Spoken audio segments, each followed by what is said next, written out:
Good afternoon, everyone.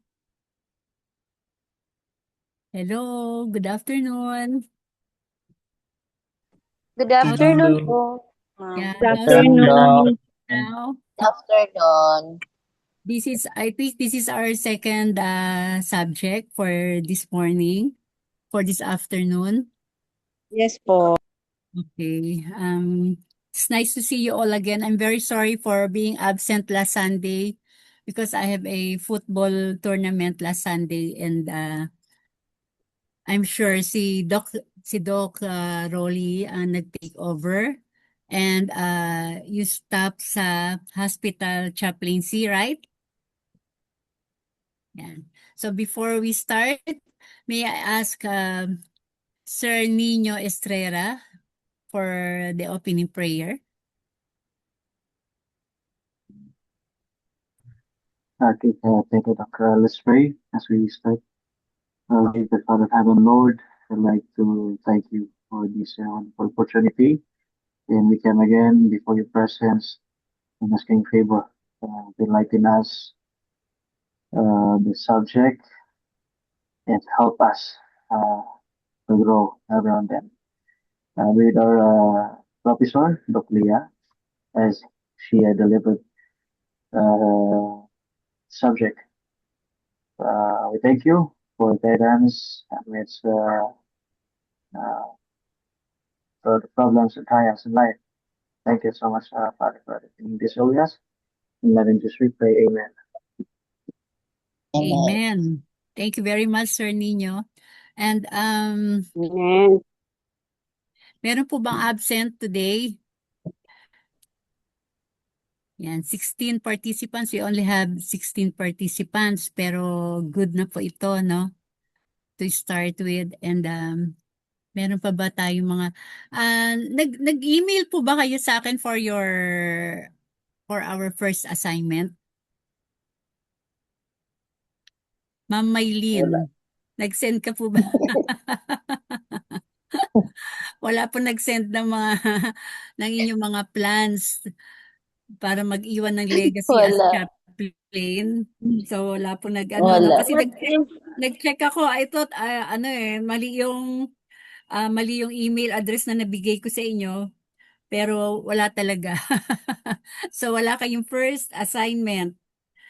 Yan. So bigay tayo ulit ng ng second assignment ninyo next today. Kasi graded po kayo dito, di ba? Yan. Wait lang po ha. Check ko lang po. So continuation po tayo ng topic natin last time. Ang topic last time is na you ended in hospital chaplaincy overview. Tama po ba? Yes, Doc. So gusto po ba ninyo meron po bang absent last time na gustong i-review natin ulit yung ating topic or tuloy-tuloy na po natin?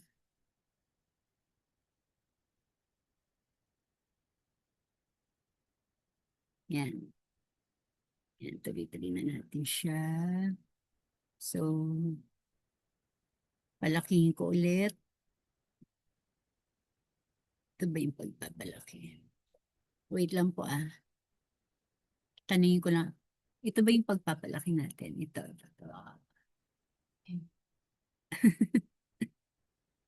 Wait lang. Yan. Para ma-zoom. Ito yata siya. Yun. Yan. Okay. Thank you very much. Yan, lipat tayo dito. So, dito po tayo nag-stop sa wait. Yan. Hospital chaplaincy. Yan. Tama ba?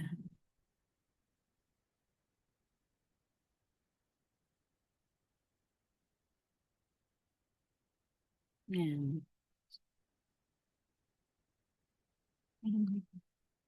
Wait. Yan. Masyadong malaki. Wait lang po ha. Masyadong malaki. Yun. Titan pa natin. May ililiit pa ba ito? Okay na tayo. Okay, nakikita niyo po ba ang ating slides? Okay na po ba? Yes Okay na po. Yan. So, dito po tayo nag-stop sa... Yan. po namin. Ay, wait lang. Ay, naman malipat. Wait lang po ah.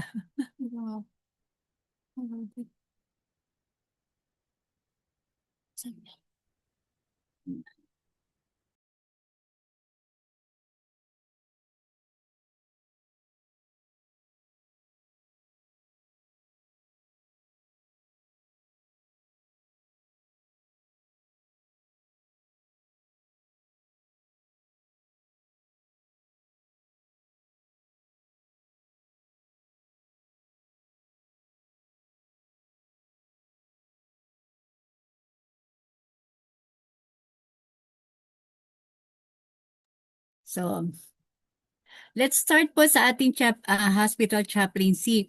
So, most of you already have experience visiting patients and their counselees in the hospital already, di ba po? So, ang responsibilities natin as chaplains in the hospital, actually, ito po, hindi ko na po siya, lahat po ng context ay tinlive ko na lahat dito sa ating slides for your uh, reference po, di ba? Kasi pwede po kayo mag-take pictures para meron na po kayong mga copies na itong ating mga topics. So, sa hospital chaplaincy po, mostly ministers po talaga and nagmi-ministry tayo doon. Spiritual guidance to patients, family members, caregivers within the hospital setting. So, yung dinadalaw po natin doon ay hindi lang yung mga patients, kundi kasama po pati yung family members and yung mga caregivers.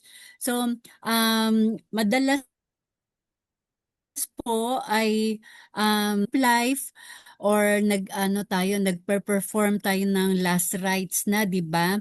I remember my cousin na Sharon Torres dun sa St. Luke's.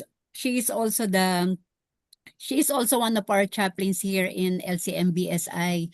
And Doc Sharon sa St. Luke siya, madalas tinatawag siya pag yung mga may namamatay na ng mga patients or near death na, di ba? So, ito yung ating, as chaplains, dapat lagi tayong may nakaprepare na mga messages para hindi lang doon, kasi yung patients, actually, they want to be forgiven from their sins, di ba? Kaya nagpapatawag na sila ng chaplain. And then, pero ang isa pa sa mga ating ika-counsel ay yung mga family members to accept, di ba? To accept the reality na mawawala na yung kanilang family member. And then yung mga caregivers din, kasi syempre malilito na sila, matatakot sila. Madalas pagka mga mayayaman yung mga patient, ay ang mga family ay nasa abroad or nasa malayong lugar. So yung mga caregiver, yung mga yaya or katulong na nagbabantay, natatakot at nalilito. So kailangan din natin silang i-counsel. Kailangan wag silang umiyak sa harapan ng pasyente, kailangan maging strong sila, kailangan wag silang magpanic, wag silang mag-hysterical kasi yung mga patients sa hospital need nila na maramdaman nila na may kasama sila sa kanilang huling hantungan. So hindi dapat na maging iyakin or mag-hysterical yung mga family members na nandoon. So yun yung ika-counsel natin kasi yung iba hindi nila ma-accept yan, 'di ba? Many hospital chaplains work in an interfaith environment using a non-denominational style of counseling. So, if hindi po kayo sa Adventist hospital, if in other hospitals kayo na iba ang religion, so be very careful dun sa inyong mga Bible text na ibubuksan or i-open. But first of all, ask nyo muna kung ano yung religion nila before you enter the room. 'di ba? Ipapatawag po kayo diyan. We need chaplain po, kailangan ng chaplain dito. Yung mostly may mga priest sa mga hospital. Pero pag volunteer chaplain kay sa isang hospital or ano yung nag offer ikaw yung nakita nila, let's say ikaw na yung nakita nila, ikaw yung kakilala nila, so tanungin niyo muna ano po ba ang faith o religion ng pasyente at ng family para alam mo po. And then pagka pumasok ka sa isang kwarto, sasabihin mo po sa kanya na I am a Christian chaplain po. Yan. So careful tayo, and yun po ang ginagawa ng mga, kasi overview pa lang po tayo, na meron pa po tayo sa mga next topic natin paano tayo magsasalita, anong gagawin natin. So ito nagpe-perform tayo ng last rites and then facing end of life. Yan. So madalas kung ikaw lang yung andun na kasama ng pasyente at lumabas na yung family at gusto nila na ikaw na lang yung makasama ng pasyente dun sa room, hawakan nyo ang kamay ng pasyente. Kasi ang mga patients na malapit ng mamatay, gusto nilang maramdaman na hindi sila babiyahe sa kabilang buhay, na sila lang mag-isa. Tayo po mga Adventist, hindi natin sinasabi na ano, no? Na sumakabilang buhay na. Sino po nagsasalita ng sumakabilang buhay? Madalas po sinasabi natin, wala na po si Lolo, sumakabilang buhay na po siya, 'di ba? Hindi po 'yun for us Adventist, kasi wala naman po tayong sumakabilang buhay, 'di ba? Wala naman tayong kabilang buhay, 'di ba? Yung iba kasi naglakbay na sa kabilang buhay, o umakyat na sa langit or sa purgatorio or kung saan man sila sumakabilang buhay. So, hindi po natin yan sinasabi. Pero may mga Adventist pa rin po ako naririnig na nagsasalita ng ganon. So, ang sinasabi lang po natin doon pagka nawala na, yun na po, tuturo po natin yan sa susunod na ano natin na lecture, yung mga dapat nating sabihin sa ating mga pasyente. Yan. And then, Okay. yan. Doc, Yes po, yes yeah. po. We have someone who is not a Filipino, and Ay, okay po. is, I'm yes, sorry po. Okay. Okay. Thank you for thank you. reminding me, Doc. Opo. Okay. I hope, sino ba yung pangalan niyan? Si Sir Brighton Sir po, Doc. Brighton? Yes, Opo. Sir Brighton. I'm very sorry, Sir Brighton. I'm sure you didn't understand me. What I'm saying is, we chaplains, when we enter the room of the patients, or if we already performed the last rites, or if the patient is already dead, we Adventists do not say that the person or the deceased is already traveling to another life. In Filipino, we say sumakabilang buhay na, sumakabilang buhay. So it's not right for us to say that, because we have no second life, or we don't travel to another life, di ba? So we will lecture about it the next time. So this is just an overview of the hospital chaplaincy. And then the next is, yan. Ba't pa? Hindi na naman lumipat. Wait lang po. Ayun siya maglipat.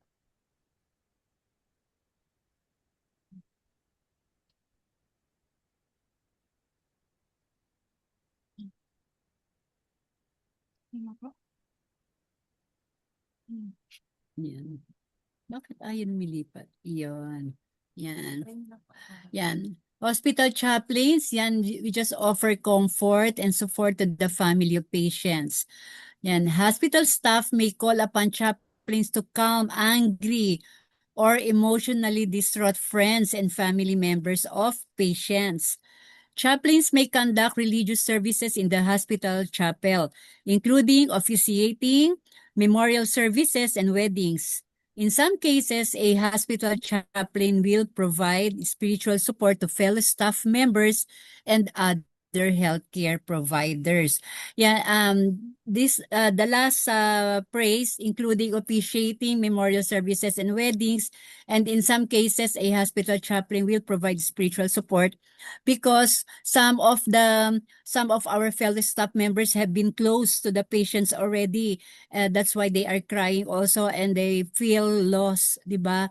And some patients will ask chaplains to marry them or to get wed with their partner or loved one before they die.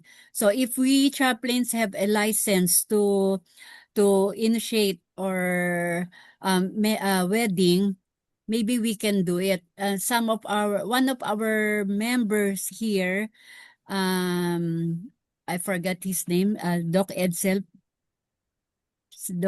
Yara, right? He already had a license for that. So I don't know how some of our members here can avail that kind of license. And then we the hospital chaplain overview. Let's tackle about the hospice chaplaincy.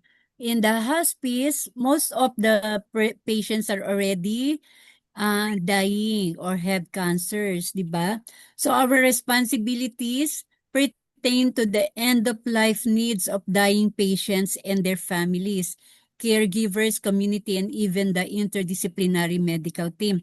This chaplain, this department is somewhat very, this is not a bright space for us, because this place is already a very gloomy because their family members and and the patients there are already uh, uh, terminal cancers already or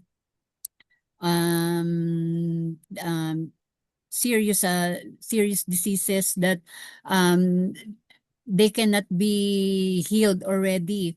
So our participation here is to give spiritual support, provide spiritual support and end-of-life counsel to patients and families in keeping with the patient and family's spiritual beliefs. Diba? Kasi most of the family members here are already very discouraged and depressed, especially if the patient is their mother or a close family member, 'di ba? And the goal of hospice care is to enable patients to die with dignity. This is very important. The patient must die with dignity, 'di ba?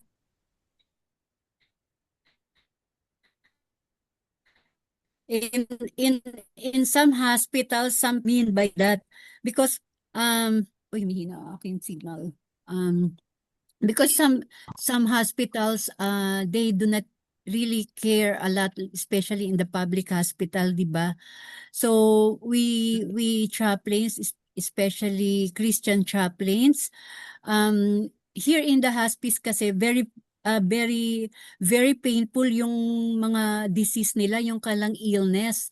They have a very painful cancer and sometimes they die having all the pain kasi most of the patients there are already what do you call it, they will not be given any more resuscitatory measure because some of the family members already signed up na to let their family member let go na. They let go na.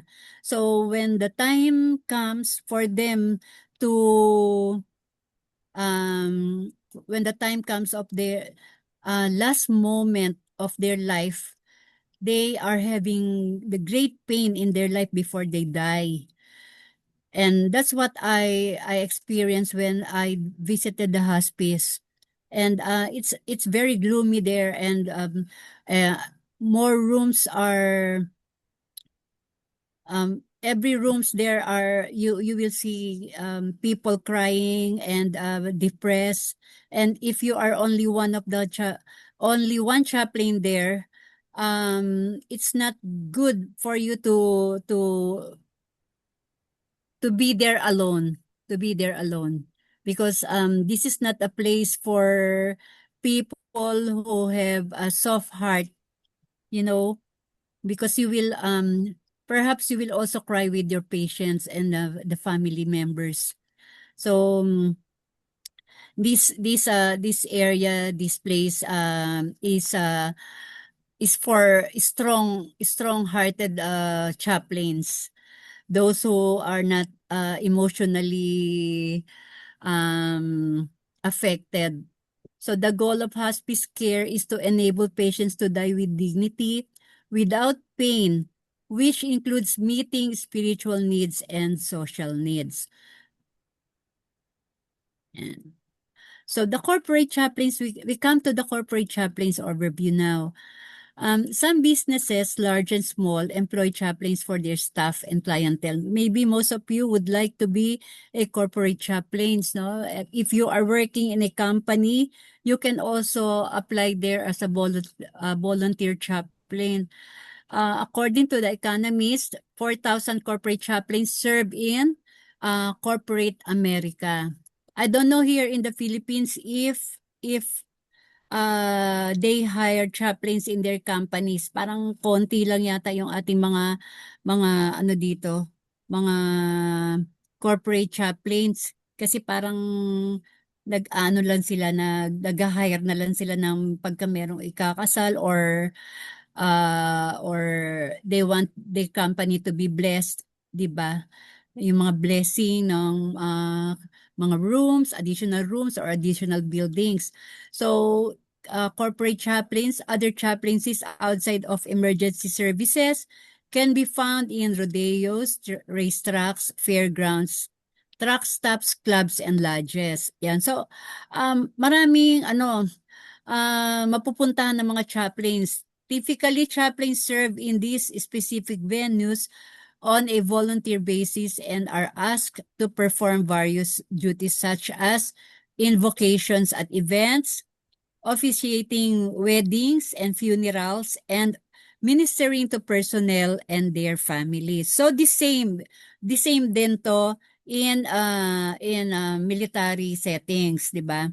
Sa mga overviews natin last Sunday na natakil natin yung mga sa Air Force, sa police, and in the fire department, 'di ba? Same din.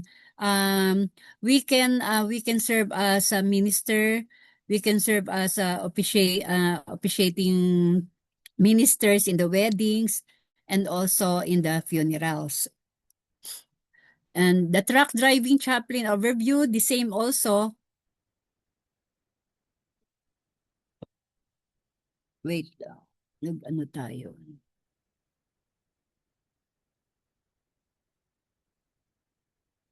Yan. Okay. Often drive large rigs from truck. Dito naman, here in the Philippines, we don't usually have yung mga truck driving chaplain. But if you want to be a part of the company, pwede naman din. This is also the same with the corporate chaplaincies, di ba? The chaplain spends time with personnel developing relationships and provides spiritual counseling to those in need. Yan. So, same lang din talaga. Pero here, that's why we are discussing this, so you can have the idea na maybe you're just thinking that chaplains only work in the hospital or in the hospice or in the military or in mga familiar places. But in school also, we have chaplains in the universities, and then here in America or abroad, meron din silang the truck driving chaplain, di ba? So truck drivers also need to be counseled, di ba? Kailangan din lang ng mga spiritual. So ang dami, we have a lot of places to serve with, 'di ba? Pwede tayo mag-ikot kahit saan-saan tayo. Wala na naman. Bakit hindi siya makapag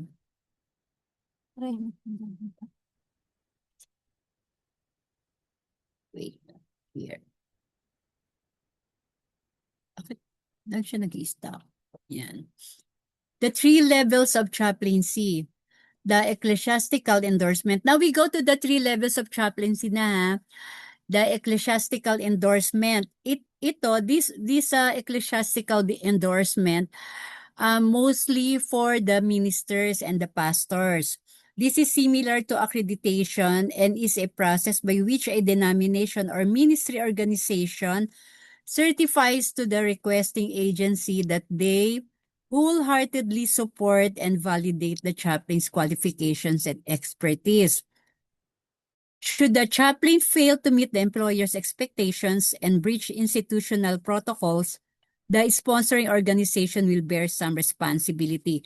So like us, as Adventists, if we go to any department or agency and we want to be a volunteer chaplain there or to work there, to be hired, mostly kailangan nila, they require ecclesiastical endorsement. So maybe LCMBSI will endorse us, or if they need Adventist endorsement, we can go to the CLC or union for us to be validated first by them, and then after validation they will endorse us, di ba? So it's good for us Adventist chaplains to be connected with our church, di ba? And especially in our conference. Kasi if the conference didn't know us and they didn't know that we are chaplains, it's hard for us to get an endorsement. Here in the Bilibid prison, I am a prison chaplain here, but they sent a pastor here to work with me. But they did not endorse me in the bureau to be the main chaplain or the main minister in the Adventist churches in the prison. So because they do not recognize me as a chaplain because I did not study in our school. But I went there. And I told Pastor Salo that I am already a doctor of chaplaincy and that I already have a master of divinity. And then I showed him my other qualifications and all the papers na. And then he said that maybe the church can endorse me there in the Bilibid. But it's good that the Bureau of Correction already know me and my father, because my father works as a chaplain in the Bilibid prison for 45 years. And also my mom. So the pastor and I already work hand in hand there, and I support all the financial and the bread and food that we distribute to the prison there. Pero dapat kayo as chaplains, meron din kayong the church should know that you are already a chaplain if you have been ordained already or be ordained here in LCMBSI, kasi kailangan talaga itong ecclesiastical endorsement. Malaking issue kasi ito pagka walang church endorsement. Perhaps you can go to the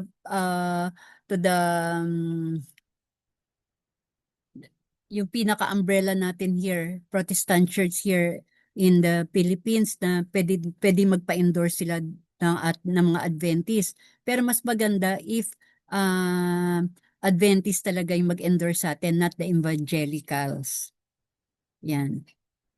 So most federal and state governments and healthcare organizations require endorsements as a prerequisite for paid employment. Yan. If you go to the agency to be hired to apply as a legal chaplain nila doon, or legit na chaplain, not volunteer already, kailangan talaga yung mga endorsements. Some churches will provide their ministers with an in-house endorsement which may or may not be acceptable to government healthcare organizations. So ito, merong konting mga problems.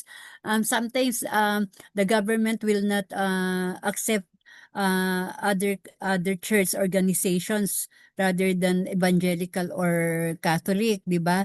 So be prepared for this. Generally speaking, ecclesiastical endorsement is not required by government agencies. Military excluded for voluntary positions. Yan. So may mga government that don't require ecclesiastical endorsement, meron kagaya sa Bureau of Corrections in the Bilibid, nagre-require talaga sila ng church endorsement. However, licensing or ordination is usually a minimum requirement for most all public services agencies. Yan. So be prepared. You should ask your pastor or tell your pastor that you are already taking chaplaincy courses now. So maging prepare sila to endorse you soon. The professional paid chaplain. So here in the professional paid chaplain naman, most hospital require their chaplains to have ecclesiastical endorsement. Yan na. That's what we have learned earlier. And a minimum of a Master of Divinity degree to function as a chaplain. There are some exceptions, di ba? So local law enforcement and fire departments tend to be more liberal on the matter and forego the need for endorsement and higher education. While hospice care facilities may or may not require clinical pastoral education training. In our Adventist denomination, in our chaplaincy in MAC or in Union office, they require chaplains to take clinical pastoral education. So medyo mahal konti. So after nitong course ninyo as chaplain and after your Master of Divinity degree, you can take clinical pastoral education na. And then if you already take the CPE training in the Adventist institution, they will endorse you na. They will endorse. And they will also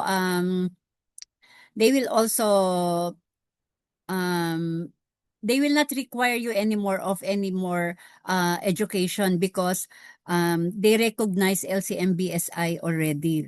Yan. So medyo maganda-ganda yung ating performance in the Adventist community. So in addition to their educational requirements, in most cases, all hospitals throughout the U.S. do require CPE for paid employment. Again, volunteers are not under the same mandates. Yan. So if you want to be paid professional chaplain, yan, kailangan kumuha kayo ng CPE kasi mostly yan talaga ang kanilang requirements.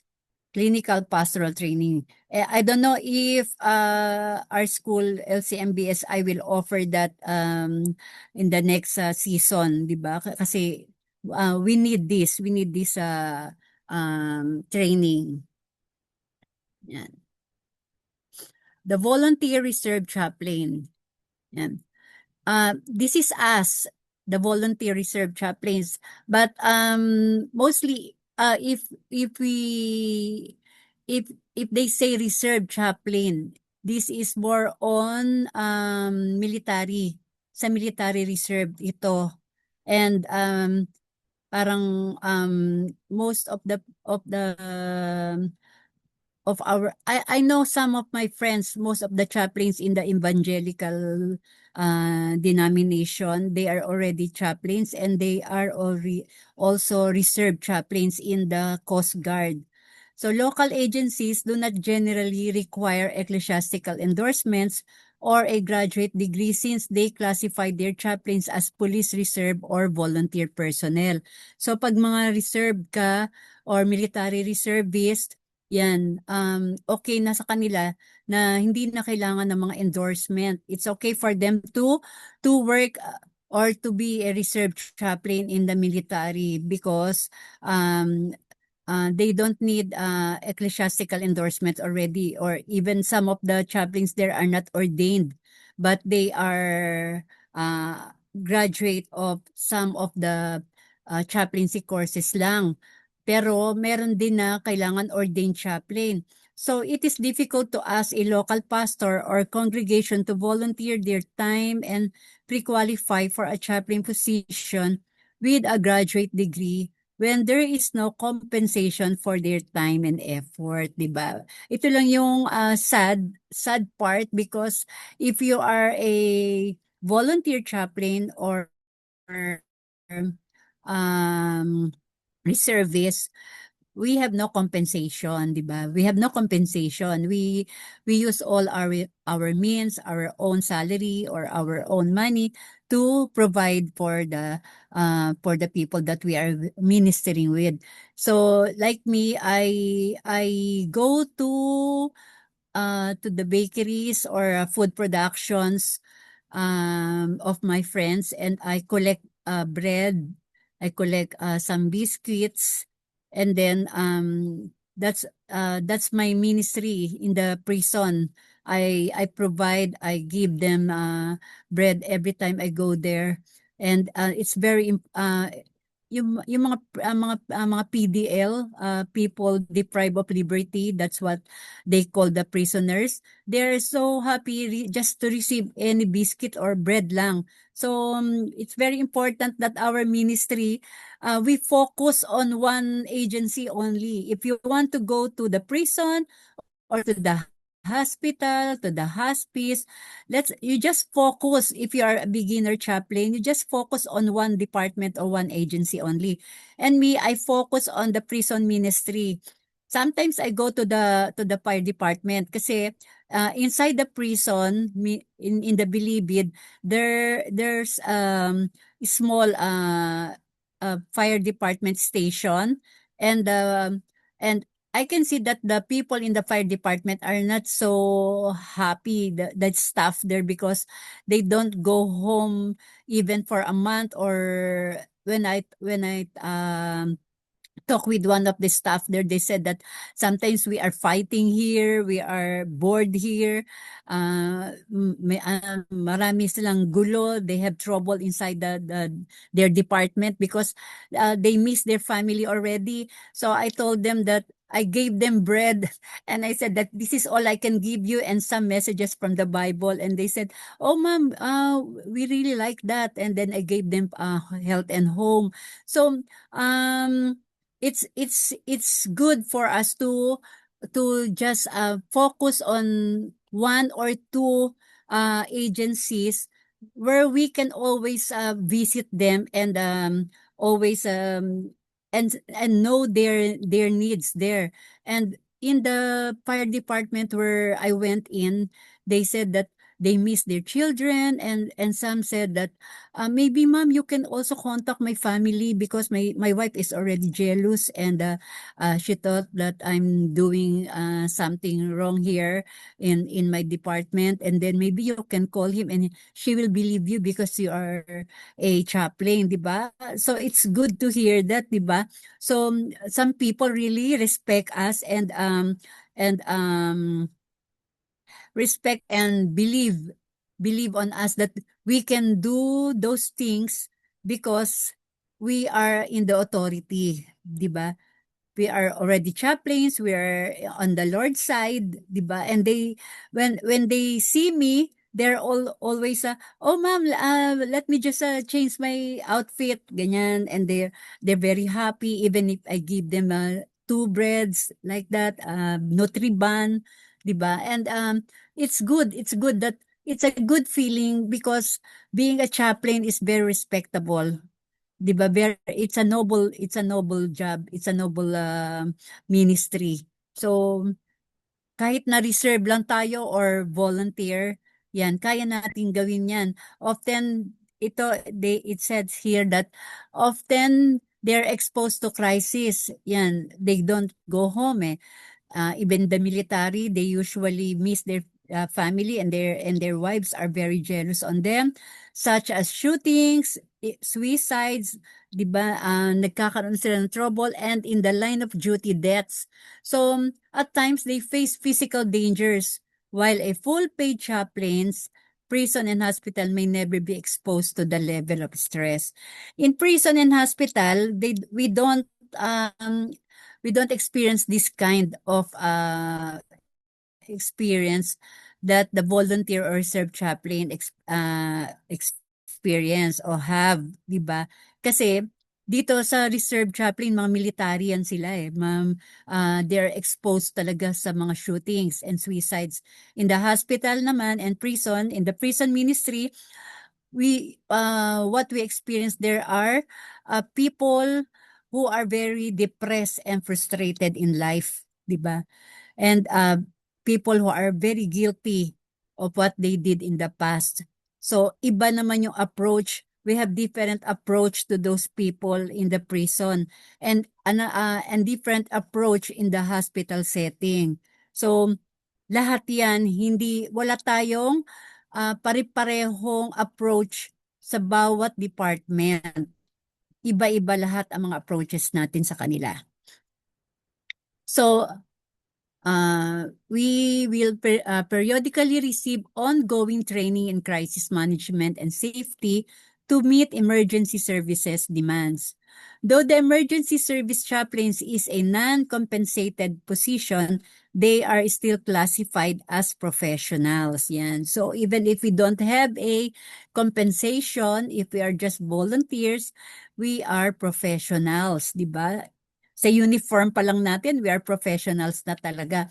In comparison, a reserve police officer must undergo the same level of law enforcement training as a full-time paid officer, yet the reserve officer is a non-paid position. So yan ang difference. Pagka ikaw, isa ka ng police, or you are already a policeman, or you are already in the military, and then you apply for a job as a volunteer, you applied as a chaplain, military chaplain, double compensation talaga, 'di ba? Mas malaki kasi ano ka na, police ka na, and then you're also a chaplain. So maganda. So maganda ito kung if we have young chaplains here are taking criminology courses or want to be in the military, maganda yung kanilang compensation diyan, mataas talaga. Yung mga friends ko sa kabilang chaplaincy, they are already chaplains in the Coast Guard. Ang lalaki ng mga sweldo nila sa Coast Guard as chaplains, di ba? So sana one of you here are thinking of applying in the military also. So visitation chaplains, lay ministry, ito yung ating mga this is what we are already doing as Adventists, di ba, as lay ministers. So we go to the jail, correctional facilities, assisted living facilities, hospitals, and so forth. In the prison ministry, they provide the inmates their basic religious needs, such as religious services, counseling, and performing ceremonial duties. In the prison ministry, we already have a Seventh-day Adventist church there inside the Bilibid prison in Muntinlupa. So, 4 yung ating churches there, 2 sa maximum security, 1 in medium security, and 1 in the minimum security. Minimum yung mga living out already. So they can go around and roam, and they work as farmers and carpenters in the Bilibid. They can go around the area.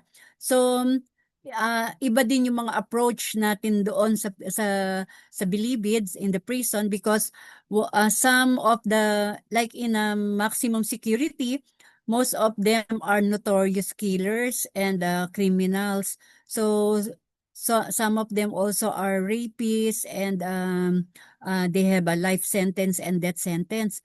So iba din yung mga approach natin doon, yung mga counselings natin, yung iba naman they want to kill their enemies, or some of them are having fight with another gangs inside the Bilibid. So before you go to the jail, be sure that you are prepared for all these situations, di ba? So I've been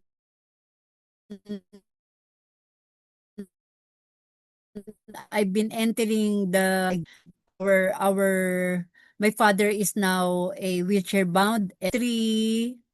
His three caregivers are also ex-convicts, are all ex-convicts, di ba?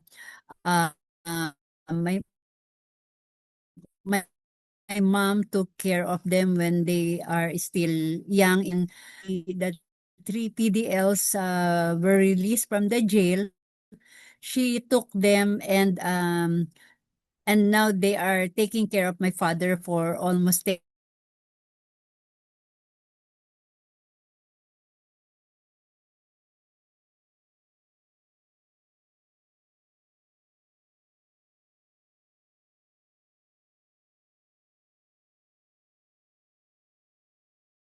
directly to on-duty senior chaplain. So when we go to the hospital, don't go directly to the patient's room, or don't go directly to your friend's room, or someone ask you to go there and visit the patient there. She's asking for a chaplain.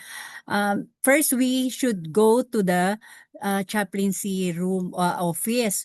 If they have a chaplaincy office there, perhaps a priest or a Presbyterian or a evangelical pastor or minister, you go there to have a courtesy call. You introduce yourself as an Adventist chaplain, and then we have a referral that we can visit this friend of our church members, ganon. So respect the senior chaplain there, respect the priest who are responsible there, di ba? Don't go directly. In most cases, these types of a ministerial duties are usually part of a church outreach ministry to meet the community's spiritual needs. If you go to the Manila Adventist Hospital, di ba? They have a chaplain there.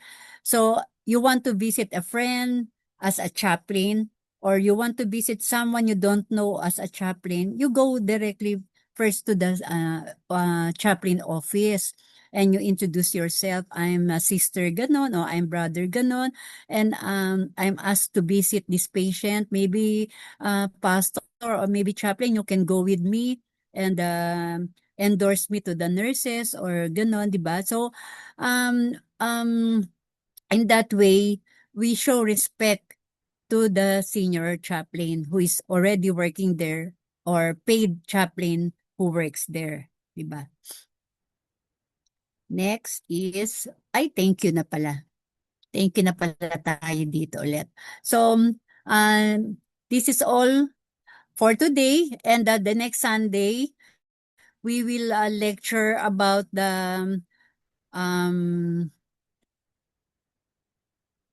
privacy and confidentiality of the chaplains and the patients. So, if you have any questions regarding our topic for today, or share, or you would like to share something, we still have 15 minutes. Maybe you can share, and I'll stop sharing na. Are you copying or taking pictures? Yes, Doc.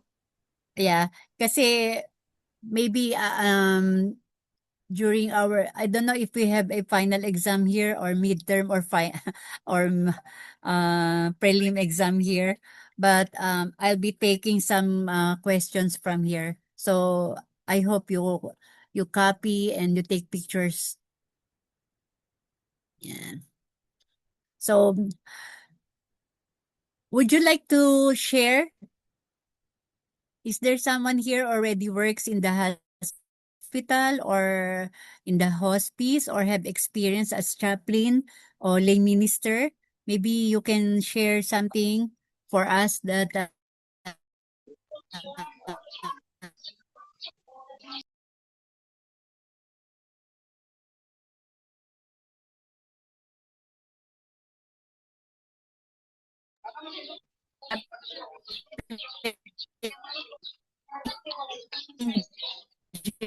Uh, Jerry. Ma'am Maylin. How Doc Leia, before I'm working in the hospital, but I didn't minister there. Only I'm working as a staff in the OR. But I don't have idea regarding about ministry in the hospital. I'm working in the hospital in Jeddah, Saudi Arabia, and also in Riyadh in OR. I'm working there, but as staff, not minister. So this is the first time I heard that we can do minister in the hospital. So I try my best, and now I have an idea.